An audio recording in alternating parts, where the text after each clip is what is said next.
Hey everybody, welcome to the द्रव्य से दोस्ती चैनल जहाँ पर हम द्रव्य पढ़ना सीखना और प्रैक्टिस में यूज करना सीखते हैं। तो आज हम जिस ड्रग की बात करने वाले हैं वो है अशोक। सो अशोक का सबसे पहले हम इंट्रोडक्शन देख लेते हैं। So the Latin name is Saraca asoca and the family is Caesalpiniaceae family. Hindi में इसे अशोक कहा जाता है और मराठी में भी इसे अशोक कहा जाता है। सबसे पहले हम लोग अब ये आपको पता होगा कि इसकी पिक्चर होगी that is Sita ji from Ramayana. So अभी मैंने ये पिक्चर क्यों डाली है, तो एक तो कहानी अगर आपने सुनी होगी कि जब रावण सीता जी को वन में से उठाकर अपने लंका में रखता है, तो वहां पर वो सीता जी को अशोक वृक्ष के नीचे रखता है, अशोक वाटिका जिसे कहा गया था। उसमें जिसमें बहुत सारे अशोक के पेड़ थे। तो ऐसा कहा जाता है कि वहां पर करीब 9 से 10 महीने सीता जी वहां पे थी और वो बहुत ही ज़्यादा शोक या बहुत ही ज़्यादा चिंता में थीं, क्योंकि उनके पति से उनका बिछड़ना हो गया था, जिसकी वज़ह से बहुत ज़्यादा चिंता में, बहुत ज़्यादा दुखी रहती थी। तो उसके बाद भी जब अशोक के पेड़ के नीचे उन्हें रखा गया था, तो उसकी वज़ह से मतलब जैसे कह सकते हैं कि सर्वाइव कर पाई वो वहाँ पर 10 महीना बिकॉज़ ऑफ अशोक। क्योंकि अशोक के नीचे वो थी तो उन्हें गायनेक के डिसऑर्डर्स नहीं होते थे और जो भी वो सर्वाइवल उनका जो हो पाया वो वहाँ पर हो पाया। तो इसीलिए आप इस चीज़ से, इस कहानी से आप ये समझ सकते हैं कि अशोक इज़ समथिंग कि जो शोक नहीं करवाता हो या फिर शोक की कंडीशन हो तो उसमें आपको रिलीफ़ करवाता हो। एंड सेकंड थिंग इज़ कि ये स्त्रियों के लिए स्पेशली जो स्त्रियों का दुःख होता है, स्त्रियों का दुःख मतलब क्या, गायनेक डिसऑर्डर। तो जो स्त्रियों का दुःख होता है, मोस्टली ये इसमें काम करता है। तो इस कहानी के बेसिस पे हम कहीं न कहीं इस चीज़ से लिंक कर सकते हैं। सो सबसे पहले स्वरूप की बात करते हैं, तो ये वृक्ष होता है दैट इज़ 25 टू 30 फीट का। इसके जो पत्र होते हैं, जैसे आप देख सकते हैं कि इसके जो पत्र होते हैं वो संयुक्त होते हैं और यहाँ पर मतलब कि कपलेट फॉर्म में होते हैं और 12 टू 18 इंच के एक होते हैं युग्म, यानी वही same I said couplet form में। एंड आम के पत्ते जैसा होता है। आम के पत्ते मतलब कि जब आप अशोक को पहली बार देखोगे तो आपको ऐसा फील होगा कि ये आम के पत्ते जैसा है, तो आपको ये फाइंड आउट करना है कि दैट इज अशोक का पत्ता। एंड देन पुष्प, जो आगे हम पिक्चर देखेंगे उसके जूम में, कि 10 टू 12 इंच लंबी मंजरियों में पीले रंग के होते हैं। फलियां जो होती है, यानी इसकी जो फलियां फॉर्म होती, पॉट्स तैयार होते हैं, दैट इज 1 to 2 फीट लंबी एंड कृष्णवर्णी की, ब्लैक कलर की होती है। सो सबसे पहले हम पर्यायी नाम देखते हैं। तो अशोक, जैसे मैंने कहा कि न शोक, यानी कि जो शोक नहीं देता हो, यानी जो भी दुख है, जो पीड़ा है उनका नाश करता हो। दूसरा, इसे कंकेली भी कहा गया है, तो दैट बियर्स अ प्लीजेंट, जो अच्छा फील करवाता हो। एंड स्त्रीय प्रिय इसको कहा गया है। स्त्रीय प्रिय इसका काफी वैसा नेम है, इंपॉर्टेंट नेम है, अब याद रखिएगा कि जो गायनेकोलॉजी डिसऑर्डर्स में हम इसका यूज करते हैं तो स्त्रीय प्रिय इसको कहा गया है। देन पर्यायी नाम on the basis of the leaf. तो जैसा आप इस पिक्चर में देख सकते हैं कि जो अशोक होते हैं उसके जो न्यू पत्ते होते हैं, यानी यंग लीव्स जो होती हैं वो थोड़ा सा कॉपर कलर की होती हैं। आफ्टर दैट वो कैसी हो जाती हैं, ग्रीन कलर की। But young leaves copper colour की होती है, इसीलिए इसको नाम दिया गया है ताम्र पल्लव। तो ये आपको याद रखना है कि tamra pallava because of the copper colour of the young leaves. Then on the basis of the flower, तो अशोक एक ऐसा प्लांट है कि जिसका फ्लावर जो है वो काफी अट्रैक्टिव एंड काफी ब्यूटीफुल है। एंड उसके बेसिस पे ही इसको बहुत सारे जो पर्यायी नाम मिले हुए हैं। तो सबसे पहले गंध पुष्प, तो फ्रेग्रेंस। तो जैसा आप देख सकते हैं पिक्चर में कि इसकी फ्रेग्रेंस बहुत अच्छी आती है। देन मधु पुष्प, स्प्रिंग सीजन, यानी कि मोस्टली वसंत के ऋतु में इसका जो ये होता है, वसंत के ऋतु में फ्लावरिंग होती है। एंड देन पिंड पुष्प, तो आप देख सकते हैं यहाँ पे कि जो पुष्प है वो कैसे ऐसे क्लस्टर फॉर्म में आते हैं। मतलब आप पेड़ के यहाँ पे देखोगे तो ऐसे क्लस्टर फॉर्म में उसके जो फ्लावर्स आते हैं। तो इसीलिए इसको पिंड पुष्प, पिंड यानी कि क्या, कोई तो क्लस्टर फॉर्म का, डेंस क्लस्टर फॉर्म का स्ट्रक्चर, पिंड पुष्प। एंड हेम पुष्पम, हेम पुष्प वाई, because it is golden yellow in colour. ठीक है, आपको दूर से थोड़ा सा ये ऑरेंज कलर का दिखता है, बट अगर हम लोग पास से जाके देखें तो it mostly golden yellow colour का होता है, इसीलिए हम इसको हेम पुष्प कहते हैं। तो on the basis of the leaf, tamrapallava, which because of the copper color of the young leaves. On the basis of the flower character, गंध पुष्प, मधु पुष्प, पिंड पुष्प एंड हेम पुष्प। ओके, नेक्स्ट गण। तो गण में इसको वेदना स्थापन महाकषाय और कषाय स्कंद में इसका समावेश किया गया है। नेक्स्ट हैबिटेट देखते हैं। तो अब हैबिटेट को याद रखिए कि क्या बोला है कि this is present as the east side of Himalaya, Bengal and south India. Okay, so we can see, इसीलिए मैंने इसको मैप पे इसको पॉइंट आउट करके बताया है कि ईस्ट साइड ऑफ हिमालय यानी यहाँ कहीं तो होगा, एंड देन बंगाल यहाँ पे कहीं तो होगा। एक्चुअली ओडिशा वगैरह साइड में भी इसके बहुत पाए जाते हैं plant, and then south India side में। ओके, सो अब आपको इसको याद कैसे रखना है? सो सी, जैसे मैंने पहली जो स्टोरी बताई थी रामायण की, कि वो उन्हें लेके लंका में लेके जाता है। ओके, तो श्रीलंका अगर देखा जाए, जो आज के टाइम पे श्रीलंका का है, जो कि साउथ के नीचे इस साइड में होता है कहीं तो श्रीलंका में जैसे कि कहा गया है कि अशोक के प्लांट बहुत हैं। तो अब श्रीलंका आपको पता है कि this is somewhat south side, south region में। ओके, तो वहां से आप कनेक्ट करो कि साउथ रीजन में है, इसीलिए अशोक भी जो है वो मोस्टली साउथ रीजन में ज्यादा पाया जाता है, तो साउथ इंडिया रीजन में पाया जाता है। इसके अलावा बंगाल के रीजन में and east side of Himalaya में ये पाया जाता है। Next main hero of the show that is रस पंचक। तो रस पंचक क्या बोला है? रस बोला है कषाय, जिसमें अनुरस थोड़ा सा तिक्त भी होता है। कुछ कुछ एक्चुअली कैसा है कि कषाय ही मोस्टली कंसीडर करते हैं। कुछ कुछ जो निघंटूस हैं, जो कुछ आचार्य, उन्होंने तिक्त रसात्मक भी बोला है, बट कषाय इज द मेन रस। देन गुण इज लघु एंड रुक्ष, विपाक इज कटु एंड वीर इज शीत। नेक्स्ट अब दोष धातु मल की बात करते हैं। तो ऑब्वियस सी बात है, इसमें सारे जो गुण है, कषाय, कटु, शीत, लघु, ऋक्ष, वो पित्त और कफ को कम करने वाले। तो एज वी कैन सी कि इट पैसिफाइज द पित्त एंड कफ, बट पित्त को ये ज्यादा कम करता है देन कफ को, एंड वात को बढ़ाता है, बिकॉज इसमें लघु, रुक्ष, कषाय ऐसे सारे रुक्ष चीजें हैं, तो फिर वात दोष को ये बढ़ाएगा। एंड अगर हम मल की बात करें, तो आर्तव को कम कम नहीं बोल सकते, बट आर्तव को स्तंभन करने का काम ये कर सकता है, ऐसे। Okay, next we will see the shloka. तो अशोक शीतल स्तिक्तो ग्राही वर्ण कषायक दोष पची त्रिषा दाह कृमि शोष विषा अस्त्र जीतम। ओके, नेक्स्ट अभी इसके कर्म की बात करते हैं। तो मेन साइट कौन से इस पे काम करता है? तो गायनिकोलॉजी, जो हमने स्त्री प्रिय या सीता जी की कहानी हमने देखी, तो गायनिकोलॉजी यानी फीमेल रिप्रोडक्टिव सिस्टम पे सबसे ज्यादा ये काम करता है। आर्तव व स्रोतस पे, देन पुरुष व स्रोतस पे, रक्त व स्रोतस पे। देखो इसका मेन कर्म क्या होता है? इसका मेन कर्म कषाय, कषाय रस की वजह से कहा गया है कि स्तंभन है, ठीक है। तो आज मैं आपको ये बताने वाली हूँ कि what is the difference between the stambhan and grahi. हम हमेशा ऐसे यूज करते हैं कि स्तंभन है, ग्राही है, और दोनों मोस्टली रोकने का ही काम करते हैं, लेकिन एक्चुअली में डिफरेंस क्या होता है? तो सबसे पहले हम ग्राही की बात करते हैं। इसके लिए आपको मैं एक एग्जांपल लूंगी कि फॉर एग्जाम्पल देखिए कि आपको कोई तो लिक्विड है, जैसे कि कोई भी आपको लिक्विड काढ़ा है या फिर कोई भी चीज है लिक्विफाइड है। अब उसको क्या करोगे? जब आप उसको सॉलिडिफाई करना हो, ठीक है, तो सॉलिडिफाई करने के लिए आप क्या करोगे कि उसको गैस पे बहुत ज्यादा गर्म करोगे, यानी अग्नि महाभूत देके इसको बहुत ज्यादा गर्म करोगे। अब उसकी वजह से क्या होगा कि जो उसका क्लेद है, जो उसका द्रव अंश है, लिक्विड पार्ट है, वो उड़ जाएगा, और अल्टीमेटली एट द एंड हमें क्या बचेगा? उसका सॉलिडिफिकेशन, सॉलिड पार्ट बचेगा, ठीक है। दूसरी वही चीज़ है कि अगर वही कोई भी लिक्विड चीज़ है, कोई पानी जैसी चीज़ है, अब उसको क्या करना, उसको भी मुझे सॉलिडिफाई करना है, तो मैं क्या करूँगी कि उसको बहुत कम टेम्परेचर यानी फ्रीज़र में रख दूँगी, ऐसा समझिए। तो यानी कि यहाँ पर अग्निमानभूत नहीं है, लेकिन यहाँ पे हमने क्या किया, मॉइस्चर कंटेंट या फिर जो कह सकते हैं हम कि उसकी जो टेम्परेचर है, उसको हमने काफ़ी कम कर दिया, जिसकी वज़ह से वो सॉलिडिफाई हो गया, ठीक है। एक जगह से क्या हो रहा है कि जो लिक्विड है वो उड़ जा रहा है, वो अग्नि महाभूत की वजह से सॉलिडिफाई हो रहा है, और एक जगह पे क्या हो रहा है कि वो कह सकते हैं जल महाभूत की वजह से, बहुत ज्यादा मॉइस्चर कंटेंट की वजह से वो सॉलिडिफाई हो रहा है, ठीक है। एक जगह टेम्परेचर बहुत ज्यादा है और एक जगह टेम्परेचर बहुत कम है। ओके, सो ग्राही, आप इसका मतलब यही समझिए कि क्या होता है कि ग्राही जो द्रव्य होते हैं वो कैसे द्रव्य होते हैं कि जो रोकते तो हैं, पर कैसे? दोषों का पाचन करके रोकते हैं। तो सबसे पहले बात की, इसमें महाभूत कौन से रहते हैं? अग्नि और वायु।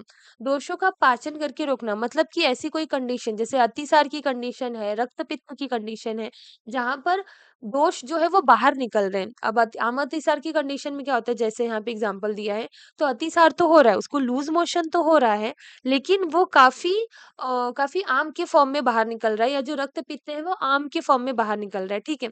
तो ऐसे टाइम पे हमें ऐसा ड्रग देना है जो क्या करे कि वो वहाँ का आम का पचन भी करे। आम का पचन पचन करने के लिए हमें ऑब्वियस सी बात है कि उष्ण चीज की जरूरत पड़ेगी, यानी कि अग्नि महाभूत की जरूरत पड़ेगी। ओके, सो इसीलिए मोस्टली जो ग्राही वाले द्रव्य होते हैं, मोस्टली वो उष्ण विर्यात्मक होते हैं। तो वो क्या करेंगे कि वो आम का पचन करेंगे एंड देन उसको स्टॉप करेंगे, ठीक है। संबंध वाले क्या है? संबंध वालों को वचन वगैरह से मतलब नहीं है। दे आर लाइक कि मुझे काम मिला है स्टॉप करने का, तो मैं उसे किसी भी तरह से स्टॉप करूँगा। तो वो क्या करते हैं कि इसीलिए वो महाभूत जो होते हैं वो जल और वायु महाभूत प्रधान होते हैं। एंड वो क्या करते हैं, दोषों का बिना पाचन किए उन्हें स्टॉप कर देते हैं, ठीक है? इसके बाद हम लोग इसका प्रैक्टिस में कैसे यूज़ करेंगे? तो हमें ऐसी कंडीशन फाइंड आउट करनी होगी कि जैसे पेशेंट अगर लूज़ मोशन लेके आया या फिर ब्लीडिंग लेके आया या फिर कोई भी चीज़ लेके आया, मतलब कोई भी लिक्विड, कोई भी मल जो है उसकी बॉडी में से बहुत ही अबंडेंट फॉर्म में बाहर निकल रहा है। तो सबसे पहले हमें ये कंडीशन जाननी पड़ेगी कि वो आम की कंडीशन है या नहीं है। लूज़ मोशन लेके आया लेकिन उसके सारे जो लक्षण हैं, अभी आम अतिसार, पित्त अतिसार जब हम मतलब जब आप निदान में पढ़ते हैं तो उसमें आपको डिफरेंस पता चलता है। तो अगर उसके सारे जो लक्षण हैं वो आम अतिसार वाले हैं, यानी कैसे, लूज़ मोशन तो हो रहा है पर चिकटपना हो रहा है, पेट में गैस की इश्यू हो रहा है, अजीर्ण की वज़ह से ऐसा हुआ है और जो उसका मल है वो गिर जा रहा है, चिपक रहा है, ऐसे टाइप का हुआ। तो ऐसे टाइम पे हम लोग क्या ग्राही द्रव्य यूज़ करते हैं। बट अगर ऐसी कोई कंडीशन है जहाँ पे सिर्फ़ प्रोफ्यूज़ लूज़ मोशन हो रहे हैं, सिर्फ़ पानी जैसा लूज़ मोशन हो रहा है, वहाँ पे पचन की ज़रूरत नहीं है, या फिर श्वेत प्रदर की कंडीशन जिसे ल्यूकेरिया कहते हैं, जो व्हाइट डिस्चार्ज है। व्हाइट डिस्चार्ज की भी कंडीशन में हमें पचन की उतनी ज़रूरत नहीं है। तो ऐसी कोई कंडीशन हो जहाँ पे सिर्फ़ और सिर्फ़ स्टॉप करना है सो दैट कि बॉडी का जो लिक्विड हो, बॉडी का जो पानी हो वो कम ना हो, क्लेद अंश कम ना हो, तब ऐसी जगह पे हमें सिर्फ़ स्तंभन का यूज़ करना है। तो this is the difference between ग्राही एंड स्तंभन। स्तंभन वाले जो ड्रग्स होते हैं मोस्टली वो कषाय, कटु, विपाकी और शीत वीर्यात्मक होते हैं, और जो ग्राही वाले होते हैं वो भी मोस्टली कषाय कह सकते हैं, पित्त रसात्मक होते हैं, लेकिन उनका वीर्य जो होता है मोस्टली उष्ण वीर्यात्मक होता है, ठीक है? तो this is the difference between the stambhan and grahi. Next we will say कि रक्त व स्रोतस पे ये कैसे स्तंभन का काम करता है। तो एज़ आई सेड कि कषाय, शीत, लघु, रुक्ष इसमें है। अब देखिए रक्तवाहिनी जो शिराएँ होती हैं, यानी जो भी कैपिलरीज़ होती हैं या जो भी वेन्स एंड आर्टरीज़ जो शिराएँ होती हैं, तो अब कैसे होता है कि ये जो वेसल्स होती हैं, तो अभी कहीं पे बहुत ज़्यादा ब्लीडिंग हो रही है, ओके। अब ब्लीडिंग हो रही है तो इसका मतलब क्या है कि वो जो वेसल्स है वो डायलेटेड हो चुकी है, यानी कि उसका जो फ्लो है, उसका जो ये सरकमफेरेंस है वो बढ़ गया है, डायलेटेड हो गया है, ओके। तो अब मुझे क्या करना है, अब मुझे चिकित्सा ऐसी करनी है कि मैं इस डायलेटेड वेसल्स को कंस्ट्रिक्ट करूँ थोड़ा-सा, यानी इसको जो बड़ा हुआ है सरकमफेरेंस कम करूँ, सो दैट ब्लड फ्लो इतना ज़्यादा नहीं होगा, थोड़ा-सा कम होगा, ब्लड फ्लो स्टॉप होगा। तो उसके लिए मुझे कैसे द्रव्य यूज़ करने हैं? अब कोई भी चीज़ को, यानी कि कैपिलरीज़ जो है वो मसल्स, मांस मतलब वैसे ही बनी रहती हैं, तो उस चीज़ को कम करने के लिए संकोच, जिसको हम संकोच बोलते हैं, संकोच करने के लिए हम क्या यूज़ करते हैं? कषाय, शीत, लघु, रुक्ष ऐसे ड्रग्स यूज़ करते हैं जिसमें ये सारी प्रॉपर्टी है। जिसकी वज़ह से क्या होता है कि रक्तवाहिनी की शिराएँ संकोच होती हैं, रक्त प्रवाह स्लो होता है। इसीलिए हम इसको अति आर्तव, रक्त प्रदर, श्वेत प्रदर, रक्त अतिसार और रक्तपित्त ये सारी कंडीशन में दे सकते हैं। दूसरा एक और चीज़ है कि जैसे देखिए कभी-कभी क्या होता है कि शिथिलता, अब शिथिलता मतलब क्या है? लूज़नेस, लूज़नेस किस चीज़ का?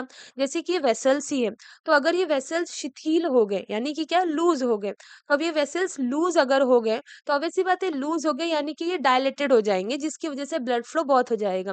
या फिर कोई भी जैसे कोई भी कंडीशन हो, जैसे कि अब देख सकते हैं यहाँ पे यूट्रस है, तो यूट्रस हुआ, मोस्टली अब जैसे हम अशोक की बात कर रहे हैं तो हम यूट्रस की बात करते हैं। तो यूट्रस जैसी जो जो अंग होते हैं, जो यूट्रस जैसा ऑर्गन है, तो उसमें क्या हुआ कि अगर इस यूट्रस के ऑर्गन जो है अगर लूज़ हो जाए, शिथिल हो जाए किसी कारण से, तो लूज़ होने की वजह से क्या है, अभी अब हमें सब पता है कि जितने भी इंटरनल ऑर्गन है मोस्टली उनमें पेरिस्टालसिस मूवमेंट होता है। तो ये भी ऑर्गन जो है ये कैसे करता है कि ब्लीडिंग के टाइम पे थोड़ा-सा पेरिस्टालसिस मूवमेंट करवा के ये बाहर निकालता है, यानी ब्लड को बाहर निकालता है, ओके। तो अगर ये लूज़ हो जाए तो उसकी वजह से क्या होगा कि इसमें जो रिलैक्सेशन है वो ज़्यादा होगा। अब रिलैक्सेशन की होने की वजह से जो भी कंटेंट इसमें जो भी ब्लड वगैरह जो रहेगा वो मोस्टली बाहर निकलते रहेगा, कोई उस पे कंट्रोल नहीं रहेगा, ठीक है? तो अभी इस चीज़ को हम लोग अगर बाहर की दुनिया में देखें तो एक ऐसी चीज़ से कंडीशन समझ सकते हैं। जैसे देखिए आप देख सकते हैं कि सीमेंट वाली भरी हुई जगह है, ओके? तो सीमेंट की जगह है जिसमें पानी बहुत ज़्यादा हो गया, यानी दिस इज़ समथिंग शिथिल, this is something loose, okay. अब ये ज़्यादा हो गया, अब इसको मुझे कड़क करना हो, यानी इसमें थोड़ा-सा मुझे क्या बोलते हैं कि कठिनता अगर इसमें मुझे थोड़ी-सी लानी है, थोड़ा-सा ये वो लाना है हमें स्टिफनेस, तो हम क्या करेंगे कि इसमें थोड़ा-सा और हम लोग मिट्टी मिक्स करेंगे, थोड़ा-सा और सीमेंट मिक्स करेंगे। यानी हम क्या कर रहे हैं कि यहाँ का जो द्रव गुण ज़्यादा हो गया है। अब देखिए क्लेदता, जो शिथिलता है, लूज़नेस है, वो किसकी वजह से? द्रव गुण ज़्यादा होने की वजह से हो सकता है, ठीक है? स्निग्ध गुण ज़्यादा होने की वजह से हो सकता है। ओके, तो अब उसको कम करने के लिए हमको उसका अपोज़िट का गुण यानी कि रुक्ष गुण को यूज़ करना पड़ेगा। तो फिर ये क्या करेंगे कि ये जो सारी मिट्टी है, इसमें जब हम लोग थोड़ा डालेंगे तब इसमें जाके थोड़ा-सा स्टिफनेस आता है, ठीक है? तो एक्चुअली ये समझाने का मेरा मोटो ये था ताकि मैं ये समझा सकूँ कि जैसे हम इसमें ये चीज़ यूज़ करते हैं, वैसे ही अगर ऑर्गन हो, चाहे वो वेसल्स हो, चाहे वो कोई भी ऑर्गन हो, उसमें शिथिलता आ गई है। शिथिलता आ गई यानी कि कहीं न कहीं उसमें द्रव गुण, क्लेद, स्निग्धता ये सब बढ़ गई है, ठीक है? उसको कम करने के लिए मुझे ऐसा ड्रग यूज़ करना पड़ेगा जिसमें मोस्टली रुक्षता हो। तो कषाय रस भी है, अगर आप कषाय रस का कंटेंट पढ़ो तो उसमें भी पृथ्वी महाभूत है। तो रुक्ष या फिर पृथ्वी महाभूत जिसमें ज़्यादा हो वो यूज़ करना पड़ेगा। इसलिए मैं कषाय, कटु, रुक्ष, शीत ऐसी चीज़ें यूज़ करूँगी। ओके। जैसे हम गायनेकोलॉजी में देखते हैं कि फीमेल रिप्रोडक्टिव सिस्टम पे कैसे काम करता है, तो दो जो जो 2 चीज़ें मैंने बताई, पहली चीज़ क्या है कि गर्भाशयगत जो रक्तवाहिनी शिराएँ हैं, अब वो रक्तवाहिनी शिराएँ हो जाती हैं, उनकी वजह से क्या हो जाता है कि वो डायलेटेड जब हो जाती हैं वो शिराएँ, तो उसकी वजह से बहुत ज़्यादा रक्त निकलता है। तो ये रक्त स्तंभन का काम कैसे करता है? गर्भाशयगत रक्तवाहिनी जो शिराएँ हैं, उनका संकोच करता है, किसकी वजह से? कषाय रस और रुक्ष गुण की वजह से रक्त का स्तंभन करता है, इसीलिए हम इसको अति आर्तव रक्त प्रदर, श्वेत प्रदर में यूज़ करते हैं। नेक्स्ट, गर्भाशय जो शिथिलता होती है, अब वो शिथिलता को कम करता है, अगेन किस वजह से? आप अगर आंसर में लिखना चाहे तो आप ये भी कर सकते हैं कि पृथ्वी महाभूत जैसे ऐसे ड्रग जिसमें पृथ्वी महाभूत ज़्यादा हो, तो कषाय रस और वृक्ष गुण की वजह से इसमें पृथ्वी महाभूत बहुत ज़्यादा होता है, जिसकी वजह से शिथिलता कम करता है, रक्त प्रवाह कम करता है। That's why we use in अति आर्तव, रक्त प्रदर, श्वेत प्रदर, हेवी मेंस्ट्रुएशन ब्लीडिंग, जितने भी पॉलीमेनोरेजिया, मेट्रोरेजिया, जितने भी डिसऑर्डर्स होते हैं जिसमें ब्लीडिंग बहुत ज़्यादा हो रही है, उसमें हम लोग अशोक का यूज़ करते हैं। इसको यूटेरोटॉनिक भी कहा जाता है। यूटेरोटॉनिक यानी कि एक्चुअली में ये अभी रक्त स्तंभन का काम तो कर रहा है, बट मोस्टली ये यूट्रस के एरिया में ज़्यादा काम कर रहा है। ये जो अशोक है, इसका जो मोड ऑफ एक्शन है, वो सबसे ज़्यादा यूट्रस पे काम करता है। ठीक है?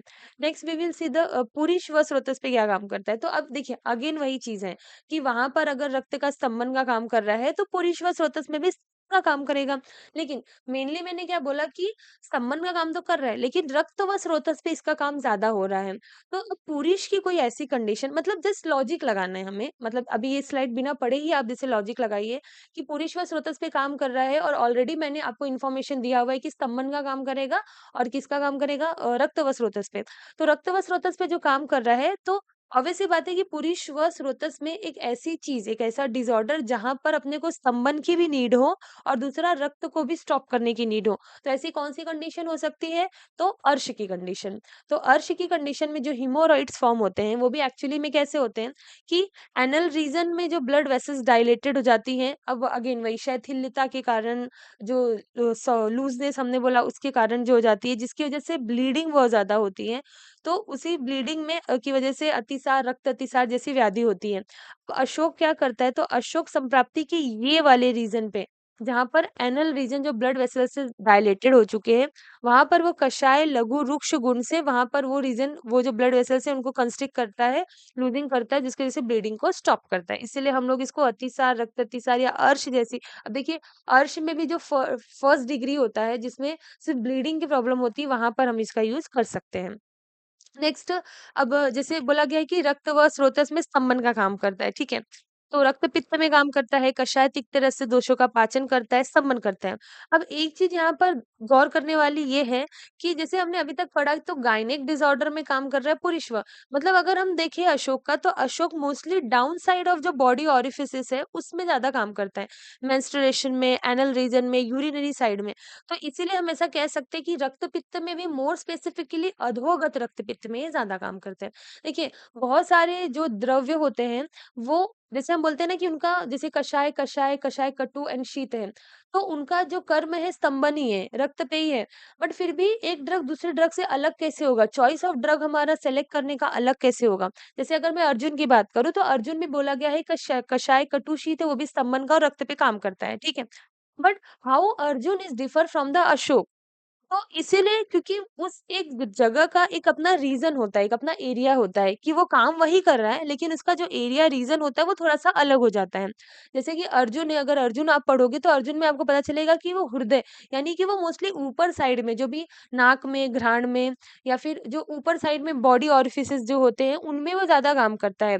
अगर खाँसी में ब्लड आ जाए, हेमोप्टाइसिस हो जाए, वॉमिटिंग हो जाए, कान से खून निकल रहा है, नाक से खून निकल रहा है, लंग्स में खून निकल रहा है, छत जैसी कंडीशन हो, तो ऐसे टाइम पे स्तंभन काम करवाने के लिए हम लोग फिर अर्जुन का यूज़ करते हैं। बट अगर लोअर साइड में मेंस्ट्रुएशन में, एनल रीजन में, यूरिनरी रीजन में हमें ऐसा काम करवाना है, तो we will go for the Ashoka. Okay, so from this condition हमें सिर्फ एक ऐसे उसका एरिया याद रखना है कि ये जो ड्रग है उसका ये एरिया जो है मोस्टली इंपॉर्टेंट है, ऐसे हमें उसको याद रखना है, सो ही दैट हम उसका डिफर कर सकते हैं एक ड्रग से दूसरे ड्रग तक।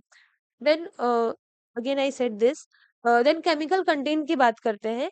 तो chemical content as I said earlier कि जब कषाय रसात्मक कोई भी ड्रग हो, तो मोस्टली उसमें ऐसा टैनिन प्रेज़ेंट ही रहता है। तो अगर आपको कषाय रस ड्रग आया और आपको नहीं समझ में आ रहा है, तो एटलीस्ट इतना याद रखिए कि टैनिन तो उसमें प्रेज़ेंट ही रहता है। इसके अलावा इसमें कैचोकॉल, केटोस्टेरॉल, ग्लाइकोसाइड्स एंड ऑर्गेनिक कैल्शियम भी इसमें प्रेज़ेंट होते हैं। प्रयोजन की बात करें तो त्वक, बीज और पुष्प का यूज़ करते हैं। देन मात्रा की बात करें तो त्वक का क्वाथ 20 टू 40 एमएल यूज़ किया जाता है। बीज का जो चूर्ण है वो 1 टू 2 ग्राम्स तक यूज़ किया जाता है। एक और चीज़ मैं आपको यहाँ पर ध्यान देने के लिए बताती हूँ कि जो भी मोस्टली कषाय रसात्मक द्रव्य होते हैं ना, उनका आप देखोगे तो बार्क सबसे ज़्यादा यूज़ किया जाता है। तो अगर कषाय रसात्मक द्रव्य है और आपको प्रयोजन नहीं याद है, तो भी आप गेस कर सकते हो कि बार्क जो त्वक है, जैसे जितना अभी अर्जुन की बोलो, कूटज का बोलो, लोद्र का बोलो, तो सबका बार्क जो त्वक है वो सबसे ज़्यादा यूज़ किया जाता है। कषाय मतलब कैसा रुक्ष चीज़, ठीक है? तो हमें पूरे प्लांट में से एक ऐसा पार्ट यूज़ करना है जो सबसे ज़्यादा रुक्ष हो। तो पूरे प्लांट में से सबसे ज़्यादा रुक्ष पार्ट, ड्राई पार्ट कौन-सा होता है? उसका बार्क होता है। तो इसीलिए इसकी बार्क का यूज़ किया जाता है। तो त्वक, बीज, पुष्प, मात्रा इस त्वक को 20 टू 40 एमएल, बीज चूर्ण 1 टू 2 ग्राम, कल्प में अशोकारिष्ट जो कि बहुत ज़्यादा मार्केट में मिलता है, आपने सुना भी होगा। अशोकारिष्टा, अशोकघृत इनका यूज़ किया जाता है एंड देन इसका आमयिक प्रयोग में कैसे अशोक का भी क्षीर पाक बनाया जाता है। जैसे अर्जुन का क्षीर पाक बोला गया, वैसे अशोक का भी क्षीर पाक बना के यूज़ किया जा सकता है, बट मोस्टली सब अशोकारिष्ट वगैरह यूज़ करते हैं। देन अब this is the very main point, main thing that my whole life was a lie. Why? Because जो अभी तक ये आप लोगों में भी अभी तक कुछ लोगों को ये चीज़ को लेके डाउट होगा, that is this is not Ashok, this is not Ashok. हमें बचपन से कहा जाता है या हमें बचपन से एक हमें एक थिंकिंग रहती है कि इसे अशोक है। आज भी बहुत लोग इसको अशोक कहते हैं, but this is not the real Ashok, this is not Saraca asoca. जो कि हमें बहुत देखने को मिलता है। तो ये एक्चुअली क्या है, तो आज मैं इससे आपको आइडेंटिफिकेशन करवाऊँगी।